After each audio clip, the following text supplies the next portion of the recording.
Welcome to Wisdom of the Way with me, Sai, a podcast to inspire, enliven, and explore Camino wisdom and life wisdom.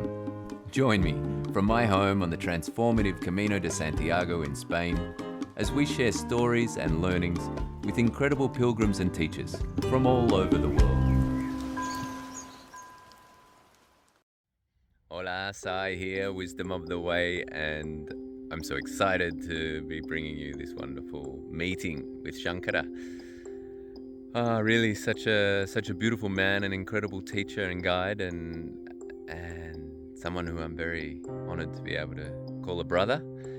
And I had the great fortune, the blessing of being able to meet him on my pilgrimage in India and take some pilgrimage, walk some pilgrimage with Shankara at this very auspicious, powerful place, Arunachala, the mountain that you'll see in the background of our conversation here. And this is a place where people gather to walk around the mountain every day, thousands and thousands of people. It's just extraordinary, and it's incredible to see people in such devotion. And yeah, it was such a blessing to be able to take this journey with Shankara and have his wisdom and his guidance. So actually, we are very, very blessed because we're going to go and visit Shankara this year, taking pilgrimage in November, December for a week in the south and a week in the north. So if you're feeling the call, if you're feeling charmed, and especially if you connect with the beautiful essence of Shankara in this conversation, we're going to be spending days with him and Vimala at their incredible sanctuary. It's really such a special place, and it's going to be a great gift to be able to share it with a few of you on a very special, intimate journey to India in a few months. So maybe see you there, maybe we take a pilgrimage together. Until then, enjoy meeting Shankara and enjoy the experience of visiting Arunachala through the lens. നമസ്കാരം, എൻ്റെ പേര് ശങ്കരൻ. ഇവിടെ തിരുവണ്ണാമലയിൽ കഴിഞ്ഞ 10 വർഷമായിട്ട് ഭഗവാന്റെ അനുഗ്രഹം കൊണ്ട് ഇവിടെ ഞാൻ താമസിക്കുകയാണ്. ഈ ഒരു വേദിയിൽ എല്ലാവരും മീറ്റ് ചെയ്യാൻ സാധിച്ചതിൽ വളരെ സന്തോഷം. I'm just telling that my name is Shankara, and by the grace of Arunachala, I've been living here at his feet, worshipping him and being with him and guided by him for the last 10 years. And this is such a wonderful place to be, and I feel immense gratitude every day waking up at his feet. Yes. Amazing, Shankara. Thank you so much. Thank you for this opportunity to be here in this incredible, I don't even know what the word to call your home, which is, it's a retreat space. I mean, you could call it many things, but for me, it's a paradise. It's an absolute... Thank you. Yes, I'm so happy that people are finding it a place for sadhana and a good place in Tiruvannamalai. I'm so glad. But when we actually started it back in 2016, this is a private home. Shivalaya was a private home, and Arunachala had different plans for Shivalaya. It just in last 5-6 years, everything changed. Myself and Vimala found ourselves in the middle of inviting guests and hosting retreats, and something happening, witnessing this firsthand, like something happening with all the guests, that those are coming here by Arunachala's grace. So this is something that is a surprising thing for us also. We don't know what to call it. It's his Leela, it's his home. It's incredible. And so just to give a bit of context for where we are, obviously we're in India, but Arunachala is this mountain where people are coming for thousands of years, making pilgrimage. I mean, it's also interesting coming from pilgrimage to pilgrimage, from Spain to India, and this journey for me is also a pilgrimage in different parts of India. So where we are, people are walking around the mountain. Yes. Every day, thousands of people are walking. Yes. Coming from all over India and all over the world. Yes. In season time, we have guests coming from all over the world, but Indians are always coming to this place. I think from the ancient time, Arunachala is the place where Aruna became Achala. So Aruna is the goddess Mother Goddess, the dynamic principle, when she came here to worship Shiva, even that dynamic principle became still, immovable. So Aruna became Achala at the feet of Arunachala. That's how the name came. And this mountain is considered 5 billion years old, if not more, in a subtle form. This physical form of this mountain is extremely old. It's an ancient mountain. Countless yogis, countless great rishis and saints have worshipped this mountain from time immemorial. It's been a point of devotion for thousands of devotees, especially in the lineage of Shaivism, Shiva's path, and so it's a place definitely that deserves, that brings that kind of attention for not just an Indian but whoever have been touched by the grace of this mountain. So pilgrimage, which is such a big part of life here as well, but I'm interested also in your pilgrimage and how you came to be here, because you're not from here. No. And you had a life even in another part of the world, not just in India, right? Yes. Tell us a little bit about how you arrived here, how your life pilgrimage brought you here, and what inspired you to make to listen to the call and to make those choices to be here when you could be maybe almost anywhere. I think my pilgrimage started when I was 17. So it was not started by coming here. I feel that was a continuation by being here. It took a different level. But 17, I found myself completely suddenly, like in that period, I found myself withdrawing, gently detaching from whatever a 17-year-old boy will usually be interested in. So I was thinking that I had this deep desire for freedom. But it played out in a different way, because I was born in a small village in Kerala called Kasaragod, and hardly 150 people lived there, and that's where I spent my first 17 years. And after high school, I realized that I am deeply craving a kind of freedom that if I continue living in that village, I will not have. I did not know what that freedom was that I'm looking at. But for me, it was going to a different part of the world that time. So I decided I should do something and go out of this country. You know, that's how it's played out in my mind. Luckily, that time I was able to go to US. I've been invited. I got a kind of opportunity to go to US and do my flight training to become a pilot. So back in 2008, I went to US for the first time and I did my training there.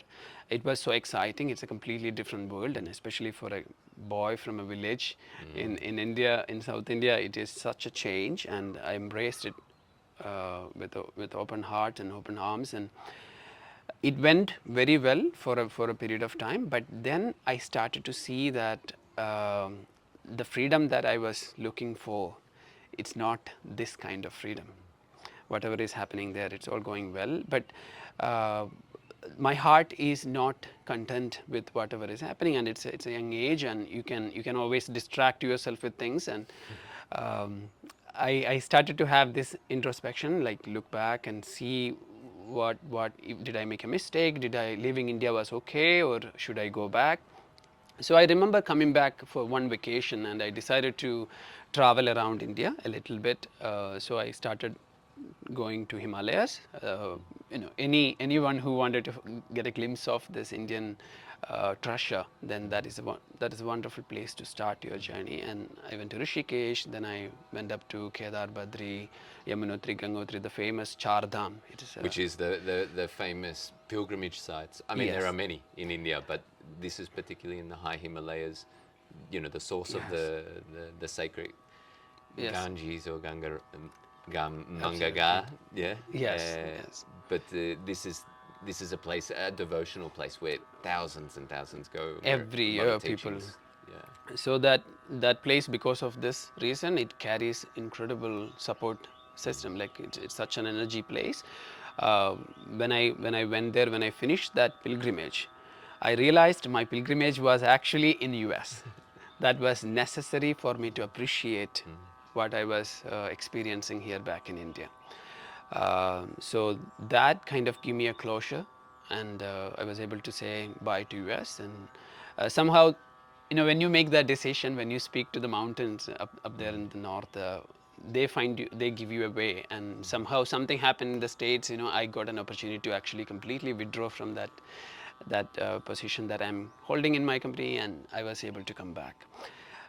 Which, sorry Yeah. to interrupt, but that's just like, I mean, that's huge, because I'm imagining, I, I'm picturing this boy from the village in India Yeah. to go to the States, become a pilot. It's kind of like Yes. the story of success. That's the dream, no? Like, so Yes. to be able to step out of that, and I think this would be really interesting for a lot of people.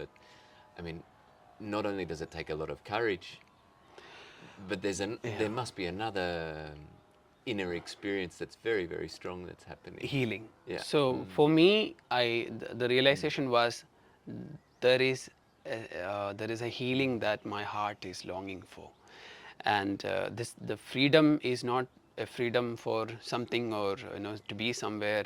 It's actually freedom from that suffering maybe I'm holding in my heart. But I did not know exactly what it was. But I never thought I'm suffering or having a hard time in my life. I always felt I had a great childhood. You know, wonderful people always around me, such a support system growing up, and I never knew it. But in the States, I realized there is something more that I'm seeking.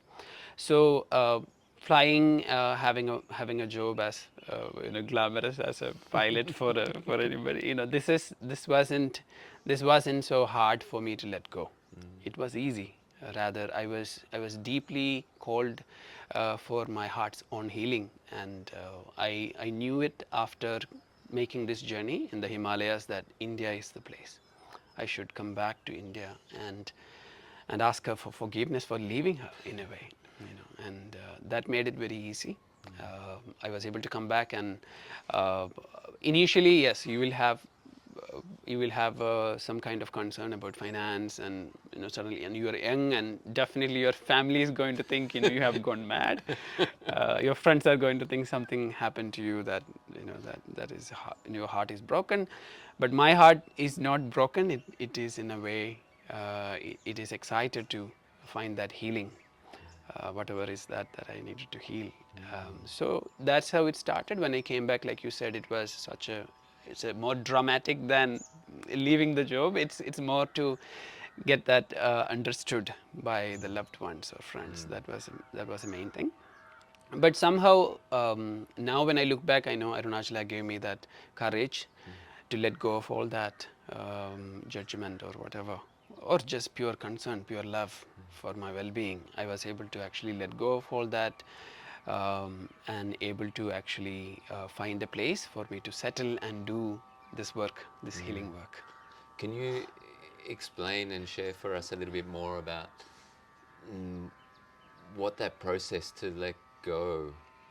Because again, I feel like that's a really, it's something that we can all relate to, and I mean, I can speak from my own experience. It's often it's not so easy to let go. Yes. So, what was some of your experience with letting go and being able? What was helping you? What helped you to let go? Because they're big things.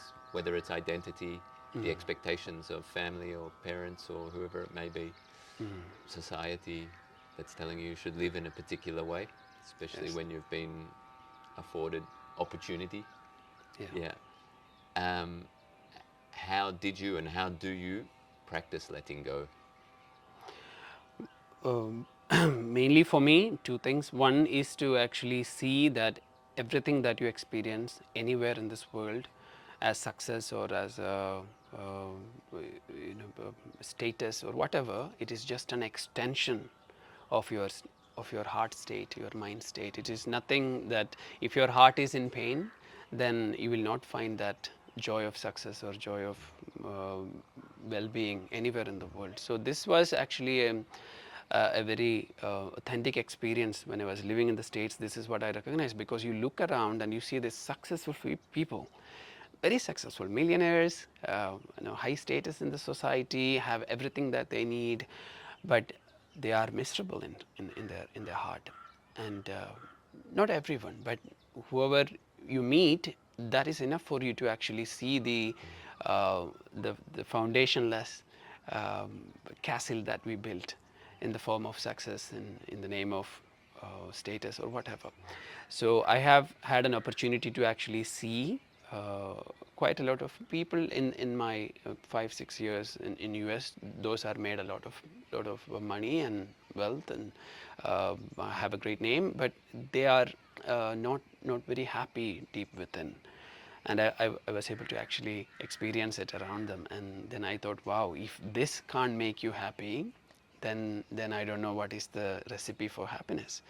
Because when you look from outside, it's everything perfect. So observing around you was one thing that made it clear for me that it's not money, it's not relationship, it's not status, it's not fame. None of this has no foundation. Really, nothing has that true joy attached to them. There is no way. That was a kind of clarity. That was number one, and the other one was, if one can actually seek freedom, that is probably not very much appreciated by your own body or mind or the society, people who you love, because freedom is a very rare thing. And what do you mean by freedom? Freedom from the conditioning. So when I looked within myself, I understood there is this conditioned being just flourishing, and America was actually helping me to flourish 1,000 more stronger condition. So freedom from conditioning is not necessarily appreciated by your own body or the mind or people who loves you. This understanding was a shock for me. It was shocking because well-being is what actually thought as well-being and propagated around people was actually a prison, a beautifully decorated and arranged prison for the soul. This was clear after some time, just by observation and just by looking deep within, because I see my conditioning just enjoying the life. The conditioned ego being was happy with everything that is happening. So this was giving a little bit of light into my heart, and I thought, it doesn't matter what others say, doesn't matter this need for approval from within my heart, from others. This was very strong in me. I wanted people to appreciate it. I wanted them to say, oh, you did good, oh, you're young, you did good. This is all this just an extension of this conditioning, and everything that you can ever experience, materialistic, mental, physical, everything is an extension of something you have already experienced. There is nothing new in this journey. This was very clear after some time. At the same time, the greatest blessing came. In India, they say if you have manushyatvam, human nature, mumukshutvam, a desire for freedom, and ajarya samparkam, a kindness, a compassionate guidance of a master. If these three, if you have, your life is fulfilled. This is in India. Let's repeat the three. Manushyatvam, Manushyatvam, human nature. Manushyatvam, mumukshutvam. Mumukshutvam is a desire for freedom, and ajarya samparkam, Master, yeah, teacher. Compassionate guidance or consideration of a teacher, a master. So if these three can come into your life, this life is blessed. By that you mean like an openness to a teacher, not necessarily having a teacher, but being open. Ajarya Samparkam, basically it means that, first of all, it has to be open. Your heart should be open to surrender to a teacher. Then a teacher, Ajaryan, is a guide. Samparkam is a connection with a guide. So if that can happen, even inner guru is perfect. Sure. But if that can come, and they say when you're ready, when the student's ready, the teacher appears. No? Yes, yes. Luckily, in my case, it happened.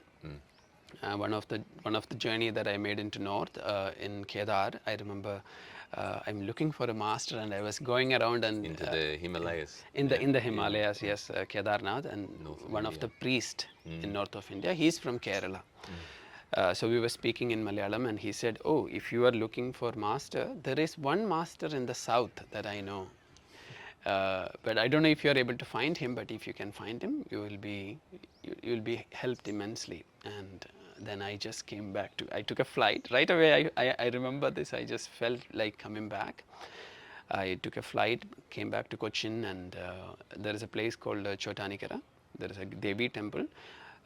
There, my master, Sri Balamurugan, he was actually staying in a small hut, and that's where I met him. And first 3 days, I was lucky enough to stay with him, and that was enough for me to quit, quit from everything. Wow. At that moment, but later everything came back in a different way. But I understood that moment was very intense, and I was able to kind of let go of all without any problem. And how did you know? I mean, obviously, this priest, this person had told you there's a great teacher, a great master down there. And when you met this being, how did you know, and how was that experience of surrender? No, like you say, this is a key Yes. component of having of following a teacher or a master, or also called a guru. First of all, I was, even if a thief or a psychopath come into me and say I am a guru, at that moment I would have surrendered anyway. So I was so ready to surrender, because I thought that is the only way for me to go forward. But the grace is that a right master, instead of anything that can harm or change my life in a different way, a true master have come. For that, I have to say thank you to. I have to ask Arunachala's blessing, because it's pure gift from Arunachala. So this is, I say that when you surrender to a master, and you hear that so much, but you don't know who is a true master to surrender. So you can actually end up in any situation. But I truly believe if one person, if one's heart is truly ready for that such a surrender, then there can never be a wrong master for that time. That time, the right one will come. And for me, it was now last 13-14 years, he's been guiding and helping and being a very key person in the decisions that I make in my life. And just not that he tell me every time what to do, but I always think of him and make a decision to be worthy of his devotee. That's a really interesting point as well. That considering somebody. I mean, I think this is something, and what would be interesting to come to is also like maybe in the West, our relationship with surrender and teachers. I think it's very different to a place like India.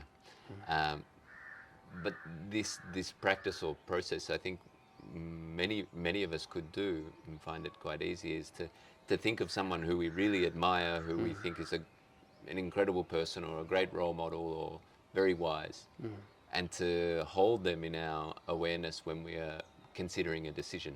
Yes. To consider the advice that they may give. Yes. Some ways it's also a beautiful way of being able to connect with that wisdom or the presence or the advice of someone. Yes. Yes. It's also something that you do when you can't Make a decision. and you Yes, can't yes. speak with this person, for example. You can't Yes, speak with, yes. Always been so. India being a country that has explored all this dimension in its most deepest, in its true depth, India have always came up with some quick solutions. So one is that if you just close your eyes and chant Guru Brahma, Guru Vishnu, Guru Devo Maheshwara, Guru Sakshat Param Brahma, Tasmai Shri Gurave Namaha. This bring the Agaguru, the inner Guru alive for that moment. So whenever there is a decision has to be made and that you do not know what to do, always this mantra is there. So there is no need of a physical master or any dependency for anything outside. There is deeply, you can trust this mantra. This is, and this mantra is also a mantra we chant at the start of a class, for example. Yes, To yeah. connect with connecting the lineage of the masters, absolutely. So this mantra you can chant, and you can trust the decision that comes out of your heart. That is there always. But for those who is more logically inclined, then yes, a master would be best, a teacher. For me, him, because when I always ask, see Swamiji, when I don't have you, when I don't see you, what should I hold on to? Then he always say, hold on to the truth. Hold If on you to the truth. hold on That's to the truth. beautiful. So if you hold on to the truth, you are in touch with me.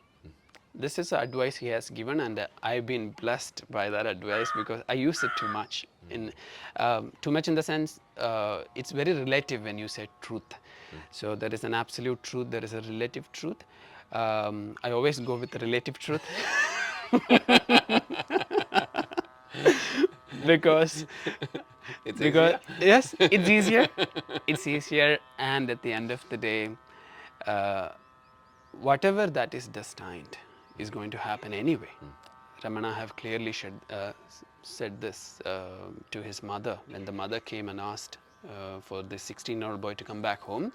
He said, the ordainer controls the fate of the soul according to his prarabdha karma, and it's all already designed. There is nothing to be done. So I trust that even if this is my relative truth, the best, that whatever is supposed to happen will happen anyway. So, so mind, for this mind not to come up with too much resistance, a relative truth is always better. And also just holding that, like if one's intention is to be in truth, to think, to live, to act in truth, Yeah. then naturally we're going to move, and regardless of how subjective or relative that truth is, we're going to move closer to The absolute truth. exactly. Yes, If that's an yes. intention in our heart. I think we're, when it's not, it's Yes, then it because can be- you don't know what is the absolute truth is. I mean, because you don't know, we don't know ourselves in a way. We know the mind, we know mano, buddhi, ahangaram, chittam. Then this panjabhudas, the pancha pranas, and the pancha koshas, and you have the senses, 5 senses. Other than that, what a being knows about himself. And this is also not clearly known. It is just an idea. Like, you have an idea in your brain about these things. There is no clarity into the depth of all these things anyway. So you always, we are in a place of vulnerability in that way, that we do not know. So at that time, the only anchor is logic of the mind. So this is, I always try to practice, rather than clinging on to a faith, an idea, rather I would consult my logic and make a decision whenever I make a decision, but at the same time knowing that it is very limited. It is just my own thing, it is just my own projection, my own idea. There is not giving it more value. Yes. You mentioned in there Ramana. No? Yeah. So also we can maybe give some context to where we are and why Arunachala is so well known around the world as well. Thanks to Ramana Maharishi. Yes, Can you yes. explain a little bit? And I think most people would, even if one doesn't know who that person was, that being is, that are probably familiar with his face Teachings and his faith. teachings Yes. And who am I? And Who Am I, that famous book. yes.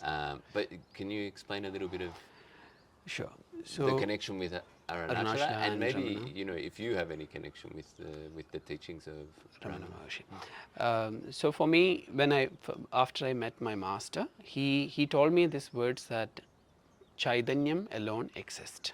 So he used this word called Chaitanyam. Chaitanyam means that which shines in its own light.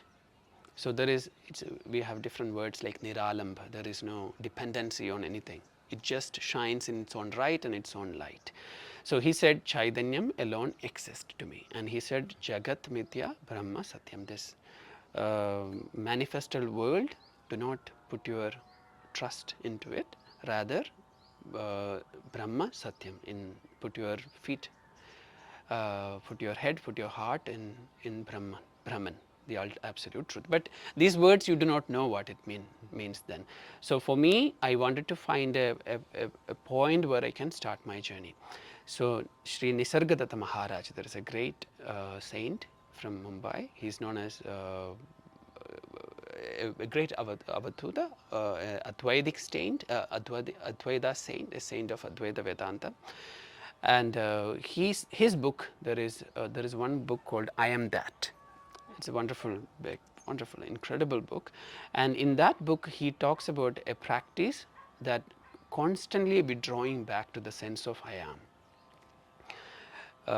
So it's very simple. Basically, you have to simply go to the place where the I just beats itself in your heart. There is a place where where the sensation of I am is gently sprouting out all the time in our heart.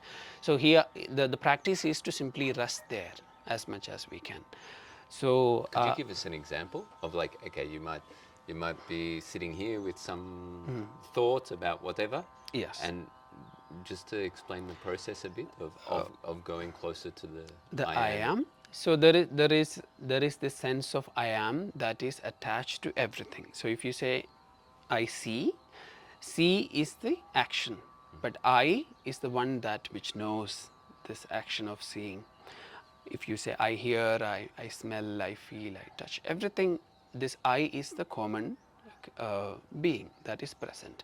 And this being is always known by its own perception, like it knows. This is the only thing it does.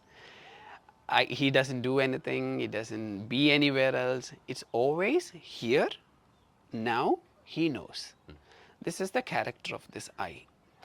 And also, if you actually look deep within, you can see that it is immovable, like it is ajalam, it is strongly there, always in your heart, this feeling of I am. But you have to actually disintegrate that entire action. Like if you say, I did this much work today. So work, you keep it aside. Did is a doing which body has done and mind has done. And this I, that which knows all this, it's actually the first person that recognized and still with you at the moment. Work is gone, the body and mind was actually in that, while that action that is gone. Now this being is present. The now, at the moment, as strong as it's always been. So when you look back from the time you have the first memory, this I was present, and still it's there. So this I, he asked us to find. He said, look at this I and constantly come back to this I. Whatever action is being done, whatever actions being done around you, you just merely rest in this I. This is the practice of Nisargadatta Maharaj, which I found it very interesting and very easy to do. For me, it was so easy to go with this practice. Actually, my Swamiji, Balamurya Swamiji, gave me the idea behind this, so it was clear for me, and I could trust his words. I knew that this man will never mislead me. Somehow that trust was there, and when I got a practice like this, I'm okay. I got both. I can trust teaching, and I can do the practice also. So I did this. I am that.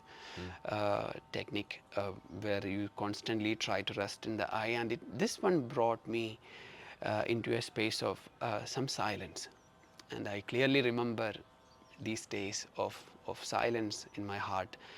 It's very new. It had a different light into it, and it is pure knowingness, and it didn't like to attach itself with anything else, any kind of action and any kind of thinking, any kind of emotions, memories, desires. Nothing was attached to this. It is always available free, like without any effort. This I was available. The moment you are up, this is there. So it is easy to connect with this I, and I found him throbbing every time there is a thought, there is an emotion, there is he's saying, this is me knowing, this is I is perceiving. Don't go into the perception or to the knowledge, but stay with me in this I. This was easy in a way. Initially it was a little difficult, but later it became very easy. I think this practice, in a form of a guy, I remember I was in a mountain in the south called Marutwa Malai. So this was a time I decided to actually completely detach from my my dear friends and my family, and it's just like a hard sadhana that I wanted to give it to myself. And I said, I'm going to go to this Marutwa Malai and spend next 6 months in this mountain. And this is a mountain in the south where great saints have spent time and did meditation. And in that place, I've been blessed to meet a person called Joseph, who actually suggested me, oh, if you like to be next to a mountain and live a life of a sadhu, because that was my intention back And in a those days. sadhu is a holy person or person who takes a Person who have an intention to become holy. yeah, exactly. No, probably not a holy person yet, but I had that intention to become a sadhu. So he said, if you are interested, I can take you to a place. The place is called Arunachala. So it's his plan. I've been, I came here with him. It was a beautiful journey, like 10, 20 days. We were just traveling around in Kerala and walking and doing, He actually brought me here, and right away I got a place to stay here. I found a nice room, and I did my first Girivalam that night. Girivalam is going around the mountain. It's a 14 kilometers truck 1-4. Yeah. Which we've been doing a little bit here. It's beautiful, and people are walking like Yes. every hour of the day. Yes. I think we start like the other day started at 3:30 in the morning. It's also the best because it's really hot at the moment. Yes. But and all sorts of people with levels of sacrifice. Yes. Also. Yes. You know. Yes. In Arunachala, In this the is. heat of the day, barefoot on the pavement. I mean, Yes, they wanted to make it even harder. They say if you make it more harder, more karma is burnt. So people wanted to walk without shoes. Some people want to roll. You might have seen it. They want to roll around Arunachala. That's also there. That's amazing. So people go and then to people are just sleeping everywhere. Everywhere. Like on the side of the Yes. pavement, and Yes. just it's very amusing when you compare it to the Camino de Santiago, the pilgrimage in Spain we've been talking about. Yes. It's a luxury even when we're sleeping in our dorms or in our albergues that are shared. Yes. It's compared to this pilgrimage, it's a real luxury. Literally, people are just on the ground. Yes. This is a place where you can actually find inspiration, but to make it happen here, it's a real sadhana to go to that extent of detachment from your own body. Right. And comfort and mind. So you arrived, and you were doing this pilgrimage regularly? In the or each night, day? yeah. For the first 48 days, I decided I will do this walk around the mountain every night. So by around 12:30 in the night, I will start, and by around 3:30 to 4, I would finish. So this was wonderful because I had no work to do. I quit and I came, and I was free in my heart. The only thing that my worry was back home, what they are thinking of this guy. This was there. But at the same time, I didn't give too much thought because he brought me here. So now this is not the time for me to worry about all that. And then I did this 48 days of Girivalam, where I got to know a lot about Arunachala mountain and the glory of Arunachala, the promise of the Shiva. Promise of Shiva was that if you die at the feet of Arunachala, moksha, the salvation is promised by him. And there is no need for any specific practice if you are around the mountain, because here at the north tip you see that the hump there, that is the north tip there. There is a great yogi called Arunagiri Yogi. He is doing sadhana for all of us. So we don't have to do a specific sadhana. We just have to be receptive for his grace. So this is a place, it's made for jnana, knowledge. So if you can just be here without the conditioning of the mind playing too much into the present moment, then everything is taken care. But if you want to be a little advanced, yes, go and do some sadhana and support this energy. So the sadhana, just to be clear, is also like a practice with a particular commitment. Yes, it's a Generally commitment. a daily commitment to something or a type of practice. Yes, it's naturally a movement against the natural tendency of the mind. So whenever there is a desire to withdraw, one has to one slow down. Then that's itself a sadhana. So even a gentle silence for a couple of hours is a great sadhana because it's against the natural movement of the mind. And that's a beautiful point. Just to interrupt is just to make those commitments, or those sadhanas, those commitments, accessible. You know, Yeah. because if you say to someone, or you might say to me, go and spend 3 months in silence, which you did, but maybe that's just too much for me, much, you yes, know? yes. Or so having, and I think that's really relevant today as well. That sadhana can be like having a fast from the phone, you know, Yes. and maybe a day is too long for someone. Maybe it's like not turning it on before a particular time, or That's it. you know, That's it. Yeah. having, you know, these practices that support us to be able to be more aware and support our well-being Yes. Yes. in all dimensions, in all aspects. Yes. You know, Yes. whether it's relating to food consumption, Yes. Everything. mind Everything. consumption. Yes. Yeah. Mind is conditioned in such a way that it always prefers something as an outcome of some other action that we have previously committed. So mind always instantaneously knows what it wants, because it's not that it's a well thought after process. It's actually an effect of something that you have done. So this is where the karmas start coming into your life, because once you follow that effect, an effect create another cause, and that cause will come create another effect, and this ball will roll, and one day it will become too huge to handle. So a simple sadhana is to actually just pause before you play out that effect, and simply withdraw, and maybe see that effect is being played out, but not this time, not involving the I with this effect. So that has this strong power of release from that whole cycle that you have been continuing. So this in this way, sadhana is anything that is a movement against the mind's play, in a way. But we don't know sometimes is it a play or not. So that's why we have the masters. You know, we pray to them, and so here for me in Arunachala, this is the sadhana. The easiest sadhana that one can do when they come to Arunachala is to go around the mountain in silence or chanting Om Namah Shivaya. This mountain is one of the Panchabhuta element. It represents the element of fire.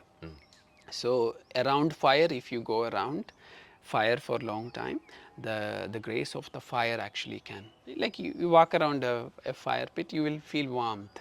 So same way you can squeeze, you can take that love of the mountain by just going around very gently. Ramana Maharshi said, walk like a princess who is 9 months pregnant. So slow, you have to go around the mountain. So this is what he said. So you can receive the grace of Arunachala. That's a really interesting point, because it's again something you can probably relate to on the see most days on the Camino, is the focus on the destination, on arriving, and it's normal too. You know, like we live in a world and in a life where most of our even success, but most of our ways of measuring success or a beneficial outcome is to arriving. achieve and to arrive. Yes. So we bring these things often to our pilgrimages, these programs to, okay, I need to get to the end. So it's a beautiful invitation, and to remember that it's Just to walk around. Yeah. Keep on walking it's around. the experience, And, it's the journey. yes, Yeah. it's a journey. And it's hard to be able to receive if we're in a rush to arrive. Yes. Ramana clearly said, walk as slow as you can. And he did that. He spent days when he did the walk. So Ramana Maharshi came into my life only after coming to Arunachala. In these 48 days, I got to know about this powerful places of Arunachala. There is beautiful mountain, beautiful caves in the mountain called Virupaksha and Skanda. Such a strong presence of Arunachala is there, Ramana is there, Ramana Ashram, and so many samadhis. Samadhis are places where wise beings left their energy, their prana. So there are so many samadhi places around Arunachala. So this is a place that you can just indulge in sadhana. Arunachala is literally a place will take care of you once you surrender to the mountain. So And what I can say from being here for a little bit of time is Yes. there's a very strong energy, like a very, very palpable energy that I guess it's not something that you can just say it's like this and this is what happens. But coming here and being here, it's a very subtle feeling of like even like sometimes I feel this energy doesn't allow me to go so easily No, to even leave. if you go, And he is it's not calling because you I back. don't have places to go to, wonderful places or things Yes. that I would enjoy doing, but it's interesting. There's and maybe even difficult to put into words, but there's a pull here. Yes, yes. Um, yeah. And Ramana put a nice word for it. He said, "You ruined my life. Now finish it." This is what Ramana said. Ramana said to Arunachala, "You ruined my life. I could have been a normal guy living a normal life with a wife and kids and whatever. You ruined it for me. You pulled me here. You made me look like a beggar. You left me out without any help. Now you finish this. Otherwise, what people will say about you?" This is what he was telling in his chant. There is this beautiful writings that he's saying this. If you don't finish it, people will blame you. Please, I don't want that. So please finish it off. So I think literally Arunachala ruins your life, but this is the deconditioning. Because this conditioned life Not is literally ruins your life ah necessarily, but helps you deconstruct. yes, yeah, Yeah. not literally make you a beggar, but your soul will be as free as a beggar. Your heart will be at peace with one who has nothing. So there is nothing to fear, nothing to desire. There is absolute peace. That he will make you eventually, and this is the aspiration for anyone who comes to Tiruvannamalai. There is no experiences that is being sought after, or there is no siddhis that we wanted to acquire here with the sadhana or great wisdom. No, rather it is deconditioning. Let this fire of Arunachala burn the ancient conditions that I have, put in my heart and put in my soul, and my entire body is working as a result of that conditioning. This has to be somehow released, and this is what Arunachala does. I have two more questions for you. Yes. Tell us a little, if you can share a little bit with us about your experience of 90 days in silence. Ah. Yeah. Why? What you learned? Would you recommend it? Yes, I would definitely recommend it, but with the guidance of a teacher. So for me, it happened back in 2016 when I wanted to, before Shivalaya become a real possibility. Yeah, Shivalaya is the Shivalaya place is where a we place are, where which is yes. this paradise, and it's also a place where you can come and stay, and it's really incredible. I was seeking a complete shift of my energy because there is a struggle, like everyone goes through this struggle once they get out of the normal way of living. Then it has many forms, but the inner struggle that, to actually shut it down, those inner demons that crying out for worldly life, this was very difficult for me. So I started seeing this pattern that it's coming out every once in a while, and with specific stimuli it will come, and it will come very strong. So I asked Balamuruga Swamiji. By then he also came to Tiruvannamalai. This is another blessing that happened. So 2015 he also, Your teacher came to my be teacher here. came to live here at the feet of Arunachala. Yeah. So now he is living here, and I'm living And came in from a long way away. yes, Yeah, from Kerala. Which would be how far? A day's One travel. night journey, yeah, one night journey in a train. So yeah, 12 hours. Yes. So he's here, and I found myself in the best place to ask him for this sadhana because he's here, and I can be here with him and do something very intense to change this energy movement in my body and mind. So when I asked him, he said, "Jnanam, the knowledge will silence these demons," he said. So for Jnanam, it is Saraswati. Saraswati or Murugan, both are the deities that represents knowledge, true knowledge. And for me, I always had love for Mother Goddess, Supreme Goddess. So he said, do one thing, do a chant of the Saraswati, Goddess Saraswati, but while you are doing this, be in silence. Do not look at anyone's face. Do not speak to anybody. So these are the two instructions, and he has given to me, and he said, now go to south. There is a place called Moogambika. Mookambika, I know very well because as a kid, I've been always going every year. The whole family will go spend a couple of days. This is where I had my first initiation into teaching, learning as a kid. Like in India, we have this, they pull out our tongue and write Om Gam Ganapataye Namaha on our tongue. And yeah, every kid go through this process Really? of I didn't know that. initiation, initiation into learning. So They you, write with what? with a golden ring. Mm.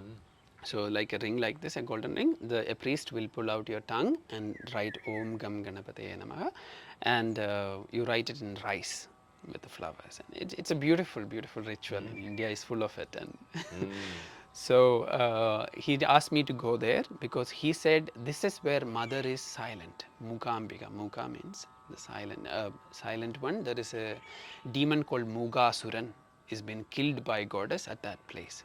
So she's fully powerful, full of energy, but she is silent as well.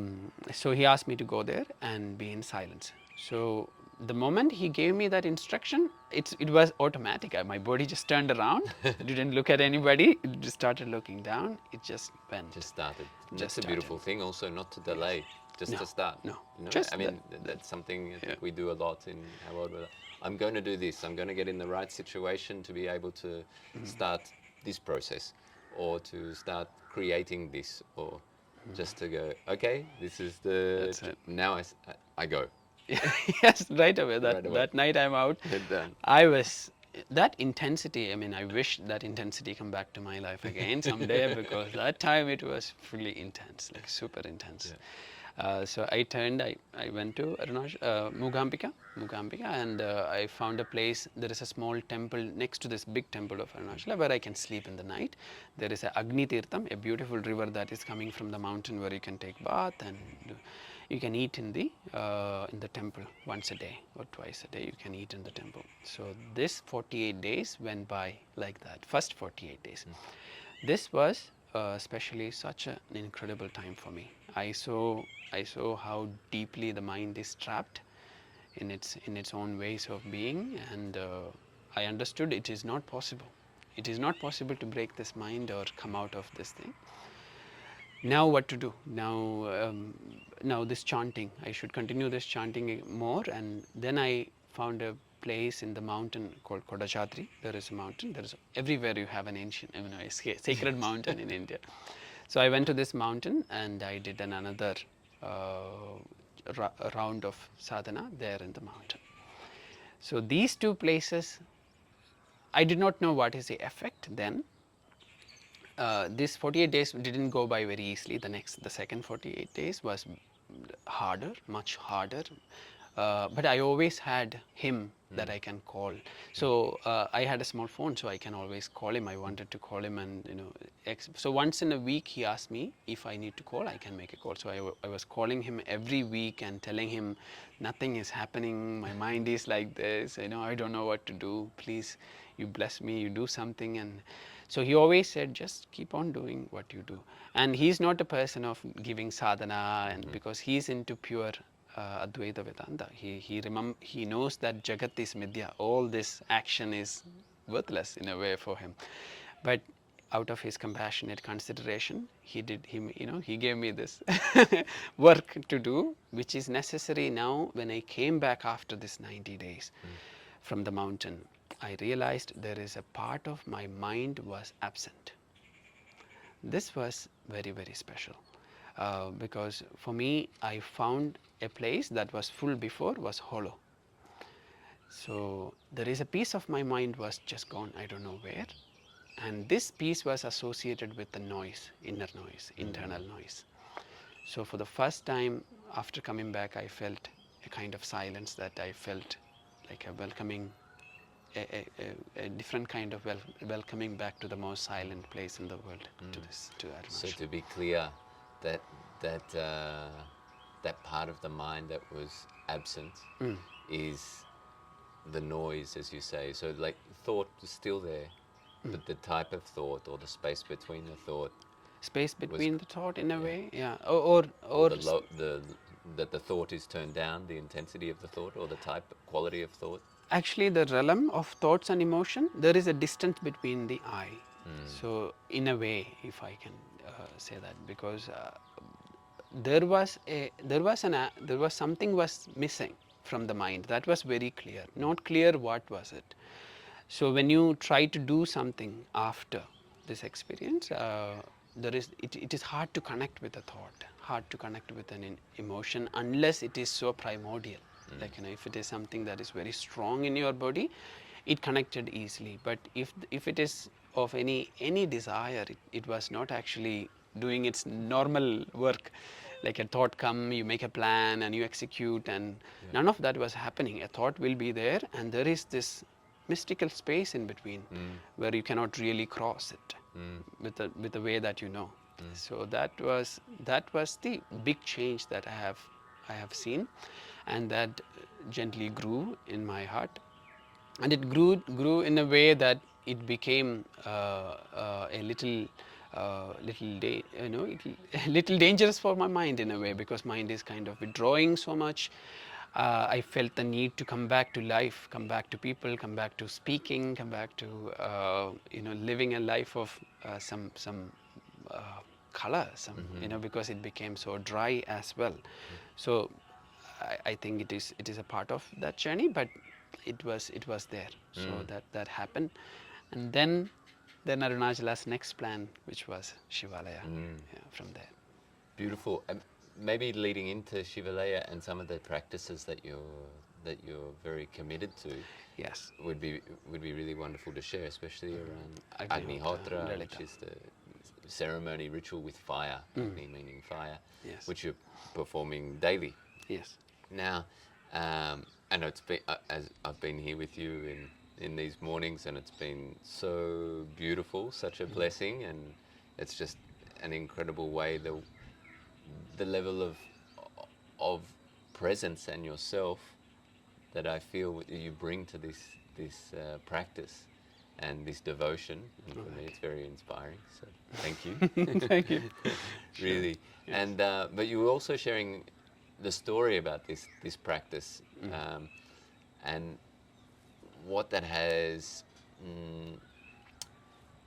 how your relationship with this practice has deepened, and what it has also meant in a more real term around the place here, where you've been able to co-create and generate this space that hasn't in another moment been so easy.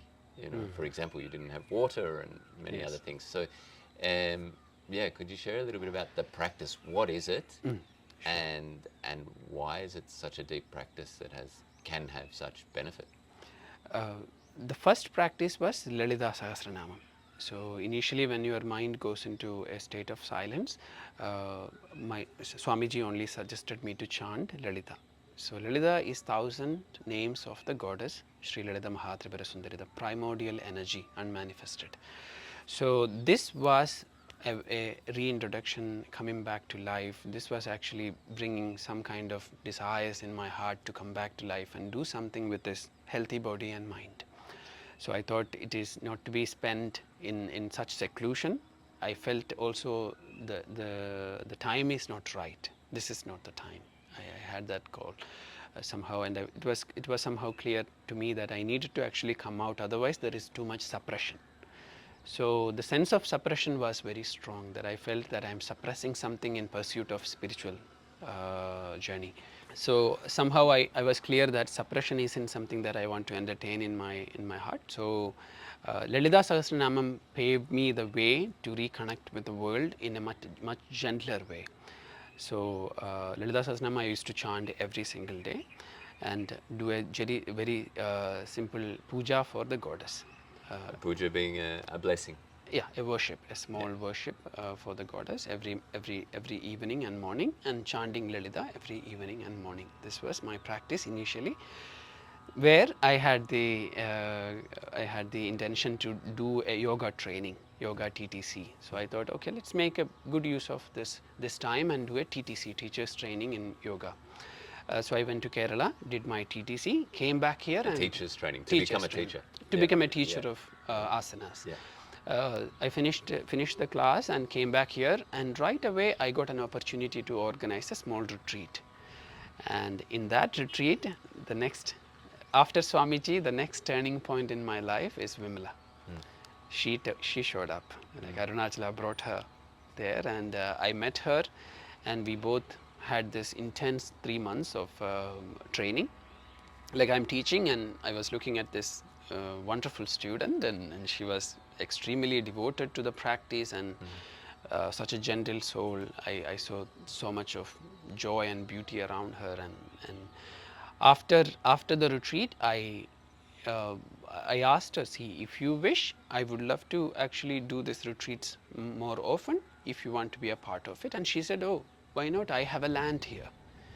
I have a land, because since then we never had any conversation about where she's from, none of that. It's just I'm in silence, so I do the class, then I go back home. And after the retreat, we had this conversation, and she said, I have a land. If you wish to actually come and do something, we can do it in the land. And I came and saw Shivalaya land.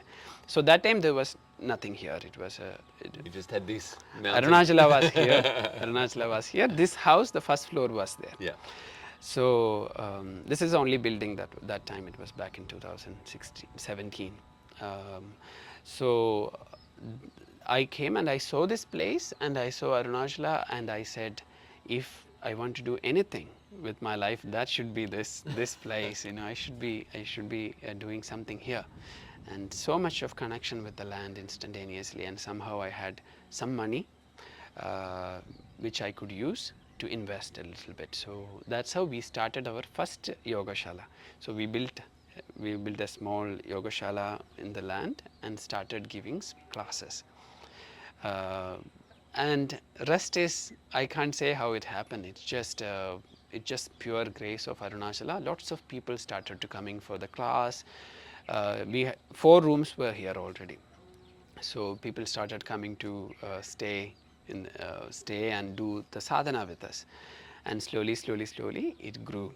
And another thing that played a great significance here was the Agnihotra practice. So when we first decided to make it into a place of sadhana, we wanted lots of plants and trees, and the soil was so poisoned.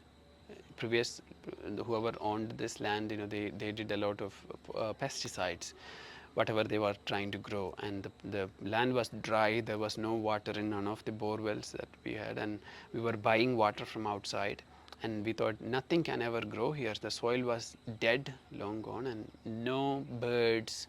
It was extremely hot.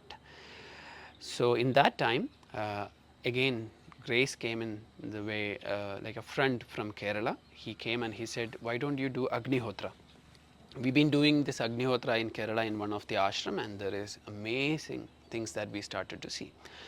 And he stayed with us for 15 days and trained us in this practice of Agnihotra. And that was, for me, it was coming back home and finding the most interesting job back home. So I found this beautiful sadhana called Agnihotra. Day morning and evening we did for first 3 years.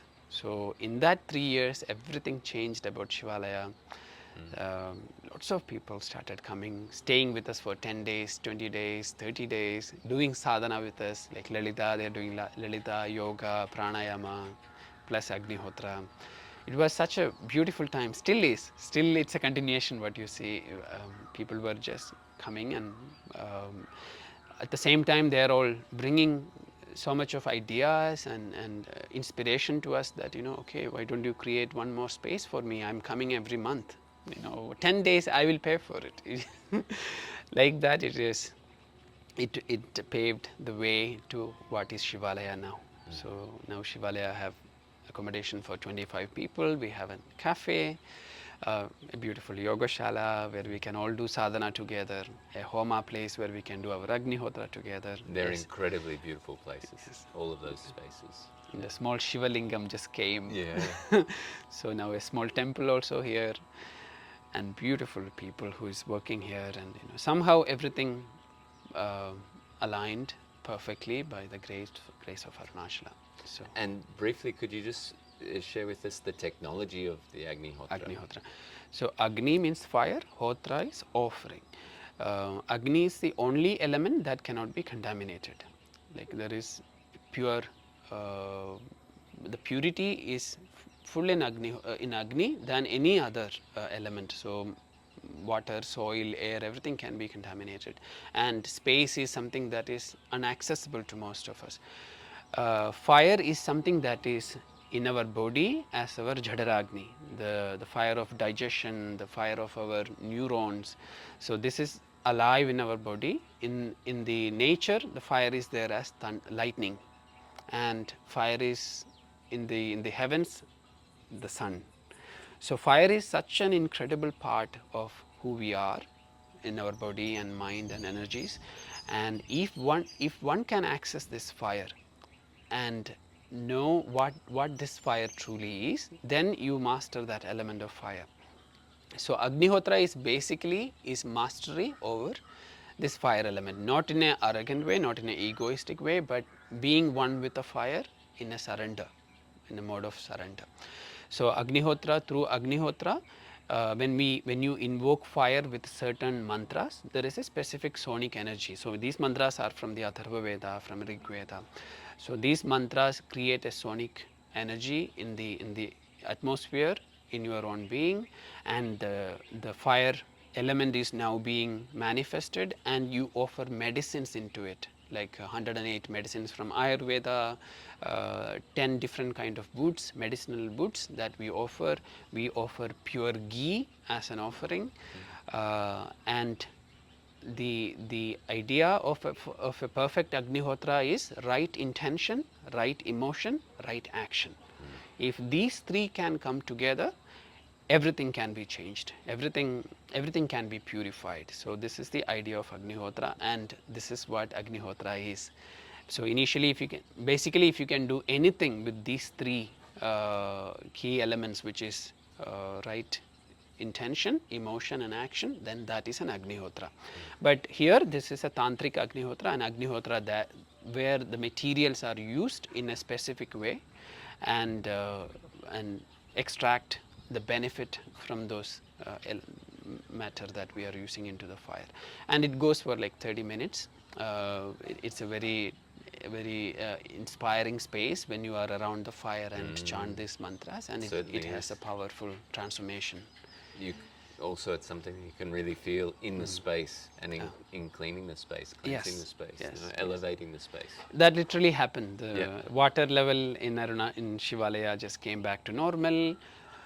The soil, whatever we put these days, everything comes so fast. It's incredible. I mean, we're sitting some floors up, and the trees are, they're taller than us. We're like 5 floors up. Yeah.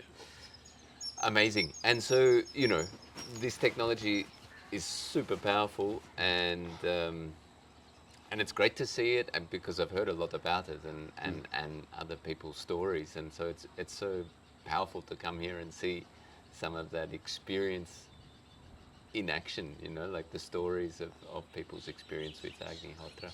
Yes. And we were speaking, and I hope it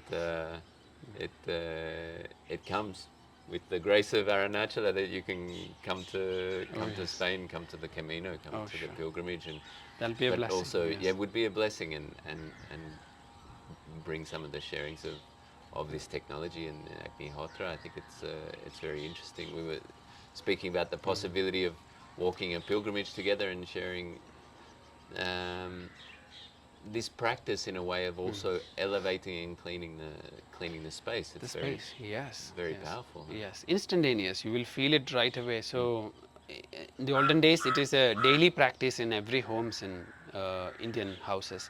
So it can be done anywhere. So that's why last year we did it in Europe. We traveled to many places and did Agnihotra and Ganapati Homa.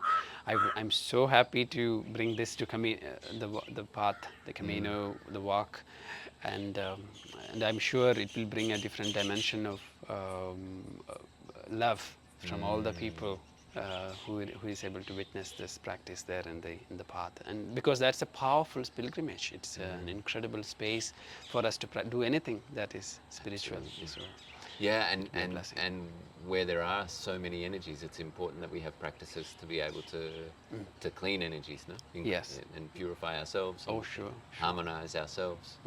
Yeah, absolutely.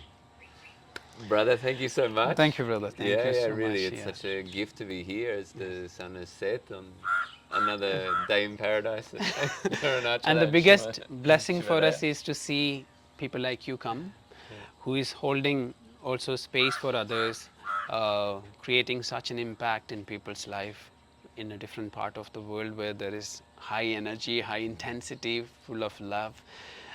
They come here, they live with us, they share. This is, I think, it's a way for us to know that we've been guided rightly and we followed correctly the messages of Arunachala, to see all of you coming here and enjoying the space. And thank you for energizing Shivalaya so much. Yes. Thank you, thank you. I look forward to returning and look forward to bringing some people That'll be with wonderful. us. It would be We will such take an care of them like children. I have no doubt about that. It would be such an Yes. amazing experience and Yes. a really incredible journey of a lifetime for any of us who are blessed to be able to come here, that's for sure. Absolutely, absolutely. Once in a lifetime, please. Everyone should come. Everyone should come to the sacred mountain and go for a walk around. And this is It's really something special. else, huh? Yes. Yeah. Yes. Thank you so much for your time. Thank you, brother. brother. Yeah, so Thank many you. blessings. Thank you so much. Beautiful. Oh, thank you. Muchas gracias for tuning in. Wisdomoftheway.com is where you can sign up for our newsletter for transformative walking retreats, courses, and free practices. Also, please leave a review and share this podcast with your friends so that we can bring you more stories of these inspiring Caminos. Many blessings for your inner and outer journey.